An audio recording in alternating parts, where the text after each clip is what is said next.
Jared, the salesperson at a mid-sized MSP, had been working on a customer deal for weeks. Finally, it looked like it was going to close, but the customer wanted one more service included before she'd sign the contract. Jared agreed to the request without consulting with the service delivery team. When the service delivery team found out what Jared had promised, they went ballistic. Melissa in service delivery accused Jared of selling out the company. Jared replied that he was bringing in money to cover their paychecks. Well, you've probably heard this type of conflict before. So, how do you successfully balance the needs of your sales team with your service delivery team? How can you get them working together for the good of the company? Any battle between sales and service is born out of a lack of understanding of what the other team does.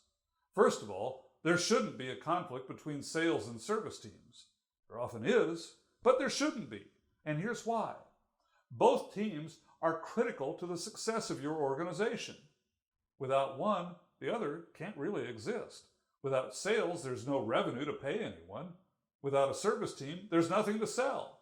Both contribute to the success, or otherwise, of your company. So, how do you get them in sync, working together for each other's benefit? In my experience, such conflicts usually start because neither side understands what the other really does.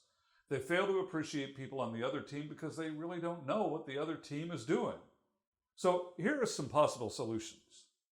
Try pairing one person from service delivery with one person from sales. Have the service delivery person go on sales calls just to observe at first. Later, you can ask them to participate in the call to support the salesperson.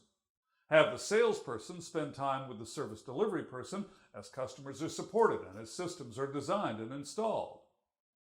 Encourage, by your example, team members to express appreciation to other team members for even small acts. Notice and acknowledge what both teams and individuals do to make your office a better place to work. Set aside time at company meetings for teams to present their biggest problems and challenges, then collectively brainstorm possible solutions. In all hands meetings, repeat the importance of speaking with a single voice of the company. That helps avoid operations people hearing the dreaded phrase, "That's not what my salesperson told me." Encourage sales team members and service team members to go to lunch together to help them see each other as humans, not as ogres trying to undermine each other's work. Sponsor company outings selected by team members. Encourage your teams to work together to benefit the community. Consider closing your office once a quarter for a day of giving to the community. Now, be sure to let your team members choose the activities for the day of giving. It shouldn't come from management or the owners. Of course, you'll need to have a couple of team members on call for client emergencies. Speak well of people in each group. Emphasize their individual strengths and the value they bring to the company. Remember the wisdom of praise publicly and criticize privately. Frankly, harmony between teams is a sign of great leadership.